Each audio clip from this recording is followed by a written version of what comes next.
Alors aujourd'hui nous sommes l'Institut français, toute l'équipe est au Grand Théâtre de la ville de Luxembourg à l'occasion d'un vernissage d'une exposition qui a été conçue par la Cité de la musique de Paris en 2011, une exposition consacrée à Georges Brassens. Cette exposition donc, se tient grâce au soutien, je voudrais le rappeler, donc, de la Société La Mondiale et de la Société La Française, donc toutes les deux membres de l'association Victor Hugo. Voilà, je suis très heureuse donc, de pouvoir présenter cette exposition itinérante qui a déjà voyagé à travers le monde. Elle a été diffusée donc, en Pologne, en Espagne, en Grande-Bretagne, en Azerbaïdjan, en Turquie ou encore au Sénégal. Alors, cette exposition itinérante est une version courte, réduite de la version originale qui a remporté un très très grand succès à Paris. Voilà. Et donc, le but de l'exposition, eh bien, c'est de s'adresser aux amoureux de la première heure de Georges Brassens, mais aussi aux plus jeunes. Et c'est pour ça qu'il y a une visée, si vous voulez, pédagogique, scientifique et ludique, donc au travers de l'exposition, qui se compose d'un certain nombre de tableaux et qui retrace la vie et l'œuvre du plus connu des chanteurs français. On va avoir ensemble chacun donc, des tableaux qui composent cette exposition afin de retracer assez rapidement la vie et l'œuvre de Georges Brassens. Eh bien, bonsoir. Je suis très heureux en tant que président de l'association Victor Hugo de soutenir ce projet de Brassens qui est dans le cadre aussi présenté par la Cité de la musique. Deux petits mots sur l'association Victor Hugo. Nous sommes un groupement d'entreprises résidant ici à Luxembourg et qui promeut la culture française et francophone ici à Luxembourg. Et nous soutenons d'autres projets et nous avons à partir du 12 le Printemps des Poètes pour lequel nous sommes un partenaire fidèle. 1976, en France, lycée agricole de Bar-le-Duc, un professeur de français me passe une chanson qui s'appelle L'Orage. Ça a été une révélation totale d'un monsieur qui s'appelait Georges Brassens, que je ne connaissais pas, parce que dans mon milieu ouvrier, c'était un poète et un chanteur qu'on n'écoutait pas à cause des gros mots. Je crois que 2 mois après, j'avais tous les disques, et je me suis même fait le mur du lycée quelques mois après pour aller le voir à Bobino, mais je ne savais même pas qu'il fallait réserver les places. Je me suis retrouvé devant Bobino, sans place, et viré du lycée agricole. Donc c'était vraiment très bien, et depuis, je suis un amoureux fou de Brassens, je connais tout par cœur. Voilà, je l'aime profondément, et il marque des grands moments de ma vie. Par exemple, quand quelqu'un meurt, j'écoute en boucle les funérailles d'antan, qui pour moi sont des chansons. Brassens m'aide à vivre. Brassens même a passé les histoires, m'aide à passer les événements. Et voilà, donc ça fait maintenant plus de 30 ans qu'il parcourt tous les instants de ma vie. Merci Brassens. Donc l'exposition Brassens ou la liberté a été conçue par la Cité de la musique en 2011 et cet hommage donc, a été rendu cette année-là. Eh bien, Georges Brassens, ce monument de la culture musicale française, aurait eu tout juste 90 ans. Alors ce qu'il faut savoir aussi, c'est que pour donner une approche ludique et attirer les jeunes, le jeune public, eh bien, la Cité de la musique a fait appel à Johann Sfar, le dessinateur, pour rendre donc plus accessible et plus ludique, encore une fois, cette exposition. Est évoquée ici l'enfance de Georges Brassens, qui a eu la chance de baigner dans la musique dès tout petit. Il est né donc le 22 octobre 1921 à Sète. Et c'est à l'âge de 14 ans qu'il s'est ouvert à la poésie grâce à son professeur de français, Alphonse Bonafé, qui l'a initié à la versification et à l'approche de la rime. Cette exposition itinérante se compose également d'une plateforme interactive. On y trouve, on peut y découvrir ou alors se régaler avec ce que l'on connaît, donc c'est-à-dire toute l'œuvre originale de Georges Brassens, mais également les interprétations par d'éminents chanteurs français et également, donc ce qui est très intéressant, ce sont les versions étrangères des chansons de Georges Brassens, et notamment il y a une version brésilienne qui est très belle, donc d'une des chansons de Georges Brassens. Voilà. Donc je vous invite à venir écouter, redécouvrir, découvrir donc toute l'œuvre sonore de Georges Brassens. Alors la jeunesse de Brassens, eh bien, c'est la période de l'apprentissage de la liberté. À 14 ans, Georges Brassens n'aime pas trop l'école, hein. Il est plutôt souvent dans des bistrots avec ses copains et des amis d'ailleurs auxquels il restera fidèle toute sa vie. C'est pas pour rien qu'il a écrit Les copains d'abord. À 17 ans, il va se trouver mêlé dans une fâcheuse aventure, commettre quelques larcins, et après sa condamnation, eh bien, ses parents seront convaincus qu'il faut laisser le petit Georges tenter sa chance à Paris. Alors là, on peut apprécier sur ce panneau l'ambiance des années 40, l'ambiance la belle ambiance qui est créée par ces images noires et blancs. Ce qu'il faut retenir, c'est qu'il va être hébergé chez sa tante à Paris, donc dans le 14e arrondissement, en 1940. Il va travailler dans un atelier des usines Renault à Billancourt, mais l'usine va être bombardée, donc ça ne durera pas. Il va retourner ensuite dans sa ville natale, mais il est convaincu que son avenir est ailleurs. Il reviendra donc à Paris, mais dans un Paris occupé, où il passera de longues journées à la bibliothèque du quartier, à lire et à étudier la versification. Alors ici, l'impasse Florimond, qui a marqué la vie de Georges Brassens, puisque Jeanne a accepté, sa tante, de l'héberger à l'impasse Florimond en attendant la fin de la guerre. Mais il va y rester 22 ans et il composera la plupart de ses chansons. Il achètera même la maison en 1955. Mais il va quitter le lieu au remariage de Jeanne en 1966. Alors là, on est devant le panneau L'écriture. Au début des années 1950, l'artiste se consacre pleinement aux chansons et on peut dire que là, ses talents de poète et de musicien sont à maturité. Et de nombreuses chansons sont déjà écrites, pratiquement toutes celles de cette époque qu'il choisira d'enregistrer. Et toutes celles-ci seront célèbres. Et vous voyez on voit ici qu'il est dans sa bibliothèque et on voit donc le plaisir qu'il a à lire et relire la poésie. C'est un féru d'art poétique. Alors avec ce panneau, la composition, eh bien, on apprend que Georges Brassens avait pris l'habitude de composer au piano. Et puis le piano sera remplacé ensuite par un orgue électrique pour la rythmique. Et finalement, c'est peu à peu, en avançant dans sa carrière, qu'il deviendra un guitariste chevronné. Ce tableau fait référence à sa période d'anarchiste qui n'a pas duré longtemps, puisque c'est de septembre 1946 à juin 1947 qu'il écrira quelques chroniques dans un journal de la Fédération anarchiste, Le Libertaire. Voilà, c'est pour ça qu'on l'appelle Mort aux vaches, vive l'anarchie. Ces articles sont assez virulents, teintés d'humour noir envers tout ce qui porte atteinte aux libertés individuelles. Il quittera assez rapidement la Fédération par refus de militantisme. C'est avant tout un libre penseur. En 1951, sur ce tableau retrace en fait le début du succès de Georges Brassens. Ça s'appelle Les Cabarets. Brassens rencontre dans un cabaret le chansonnier Jacques Grélot qui va l'introduire dans divers endroits pour qu'il soit auditionné. Alors bien sûr, il va d'abord essuyer quelques infructueuses auditions et puis un soir, il va chanter devant Patachou et là, il va conquérir la chanteuse. Patachou va l'inviter à se produire dans son propre cabaret et peu de temps après, Jacques Canetti, célèbre parolier notamment de Jeanne Moreau, qui est alors directeur artistique chez Polydor et patron des Trois Baudets, lui fait enregistrer son premier disque.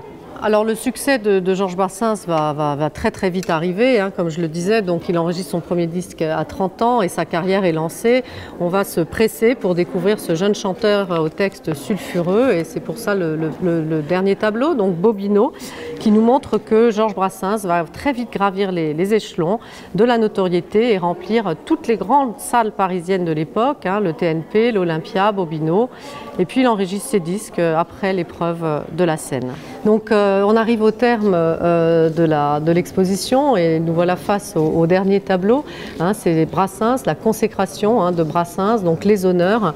Ce qu'on peut dire, c'est qu'il est entré dans la prestigieuse collection Poètes d'aujourd'hui, lorsqu'il est devenu un monument de la chanson française et il a reçu en 1967 le Grand Prix de la poésie. Mais il va refuser d'entrer à l'Académie française. Brassens ne cesse d'écrire et de composer jusqu'à sa disparition en octobre 1981. Disparition qu'il prépare méthodiquement en prenant soin de laisser ses dernières chansons dans un carnet. Monsieur le Président, Messieurs les directeurs, Mesdames et Messieurs, chers amis, Je vous souhaite, comme ambassadeur de France, ici la bienvenue au Grand Théâtre de la Ville à l'occasion du vernissage de l'exposition Brassens sous la liberté et vous remercie de votre présence aujourd'hui. Je remercie tout particulièrement la présence de nos partenaires, la Mondiale Europartner représentée par son directeur M. Fabrice Souvignon, la Française AM représentée par son directeur M. Verdier et par M. Alain Vicaire, vice-président, qui a fait le voyage de Paris pour l'occasion et on le remercie de tout cœur car je crois qu'il porte une attention particulière et assez constante à Georges Brassens ainsi qu'à la musique française. Et je remercie aussi l'association Victor Hugo, représentée par son président, M. Thierry Rochel, ici présent, que vous connaissez tous.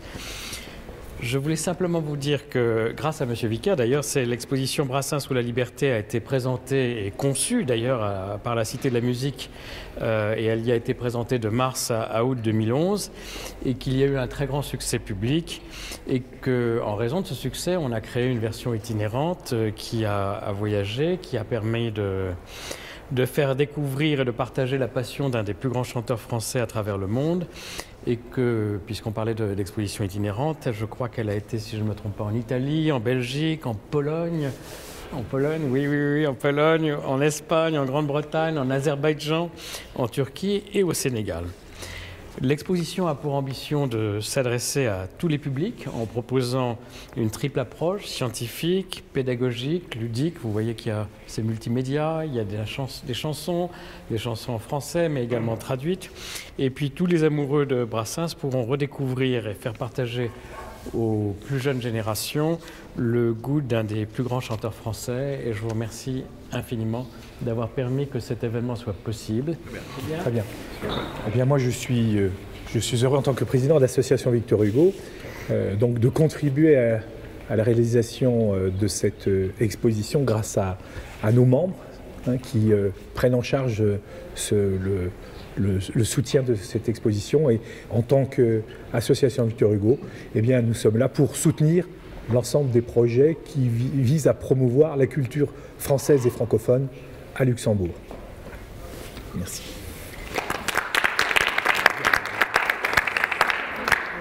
Un petit mot, d'abord, vous remercier tous pour votre présence. Je crois que moi, j'ai une satisfaction personnelle aujourd'hui à ce que cette exposition, que nous soyons tous là autour de cette exposition. La première, alors qui est très égocentrique d'un point de vue corporate, c'est que G2R Mondial est content d'asseoir sa présence sur le territoire luxembourgeois et de prospérer. Et aujourd'hui, votre présence aujourd'hui en témoigne. La deuxième chose, c'est que je suis particulièrement ravi d'avoir un coparrainage avec la Française AM qui vient un petit peu illustrer, je crois, une longue tradition entre nos deux maisons de partenariat et qui vient se traduire aujourd'hui sur un événement culturel. Je m'en félicite. Et je voulais remercier tout particulièrement Alain Vicaire parce qu'il est, pour ceux qui ne le savent pas encore, quelqu'un qui est très actif dans le domaine de la chanson française, un passionné de Georges Brassens. Et la Française AM a été associée depuis le départ à cette exposition à la Cité de la Musique. Et ça, je voulais vous en remercier. Et puis enfin, je voulais le dire, parce que Thierry Rochel, qui est quelqu'un de très modeste, n'a pas voulu insister. Je crois qu'il est important pour l'ensemble du tissu francophone ici au Luxembourg de s'impliquer dans la vie de l'association Victor Hugo, qui vient soutenir l'activité culturelle française au Grand-Duché et qui contribue au rayonnement, je dirais, de la communauté française et de notre nation ici au Luxembourg. L'association est vraiment très active, a une très bonne dynamique sous la férule de Thierry, et j'invite pour ceux qui le souhaitent à venir y participer parce qu'en plus, se laisse l'opportunité de grands moments de convivialité. Voilà, je vous remercie.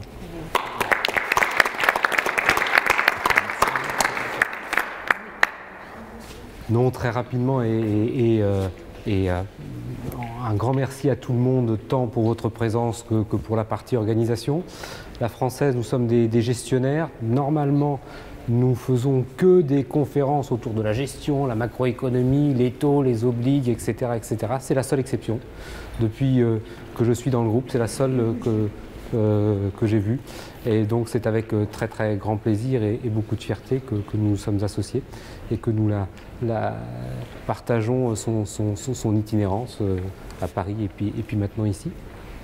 Alors, je vais peut-être vous inviter maintenant à la parcourir avec deux spécialistes qui peuvent vous guider. Nous sommes ravis pour un tas de raisons d'être là. La première, c'est qu'effectivement, nous avons sponsorisé cette exposition à la Cité de la Musique et que nous sommes vraiment très heureux de sa notoriété au-delà des frontières, parce que la Cité de la Musique a omis dans sa candeur artistique et dans toute sa communication de bien préciser qu'il y avait eu deux sponsors principaux, l'INA qui bien sûr est apparu, et l'UFG et l'FP comme nous appelions précédemment. C'était un nom, j'en conviens, pas très facile à mémoriser, c'est la raison pour laquelle nous avons pris un nom plus simple aujourd'hui. Alors Brassens, c'est une vieille histoire, Patrick Rivière, directeur général du groupe, en témoigne, puisque dans notre précédente création commune, en 86, 5 ans après la mort de Brassens, il se trouve que nous avons été les premiers, sans le savoir, on n'a su qu'après, à rendre un hommage public à Georges Brassens. On a fait quelque chose à l'époque d'assez audacieux, mais la chance sourit aux audacieux. Nous avions fait chanter les chansons inédites de Brassens par un artiste qui avait également chanté des chansons plus connues. Et nous avions invité l'éditeur d'un bouquin qui avait carte blanche pour inviter tout le cercle de Brassens et nos clients de l'époque. Alors c'était un grand succès, il y a eu 500 personnes à l'Automobile Club, à tel point que nous avons récidivé ensuite sur le même thème avec Léo Ferré et Jacques Brel, quand nous nous sommes rapprochés de nos amis de la Générale de Banque, ça tombait bien. Et évidemment, tout cela nous a emmenés progressivement à un parcours initiatique dans la chanson, même si les gènes étaient présents. Et je vous prends un exemple, Brassens par exemple à Vaison-la-Romaine, tous les ans, 8 jours de spectacle à Vaison-la-Romaine, 45 spectacles à Vaison-la-Romaine, il en vient du monde entier. Brassens a franchi le temps. Alors, bien qu'aimant Brassens, on leur a quand même dit, pour qu'on n'ait pas d'indigestion, qu'il ne fasse pas que du Brassens. Ça reste Brassens, mais maintenant c'est très tourné chanson française. Je ne vous encourage pas forcément à y aller parce qu'il n'y aura pas de place aujourd'hui, mais si vous voulez découvrir de la bonne chanson, cette année c'est Hugo Frey entre autres, je reconnais que ce n'est pas toujours les plus jeunes qui passent, mais en revanche, en revanche, il y a quelqu'un que vous ne connaissez peut-être pas et que je vous encourage à connaître, même s'il a des textes un petit peu osés, un peu dans l'air du temps, mais il faut être ouvert quand on aime les artistes. Yves Jamais, J-A-M-A-I-T, Dijonais, qui réunit 7000 personnes à Dijon, mais c'est sa ville, donc il n'a pas de mérite, mais surtout partout où il passe en France, bien qu'inconnu du grand public et des médias, c'est 700 personnes partout là où il passe. Donc éventuellement, si vous voulez venir, monsieur l'ambassadeur, Excellence, faire chanter Yves Jamais au Luxembourg, je suis sûr qu'il enthousiasmera tout le monde. J'étais un peu long.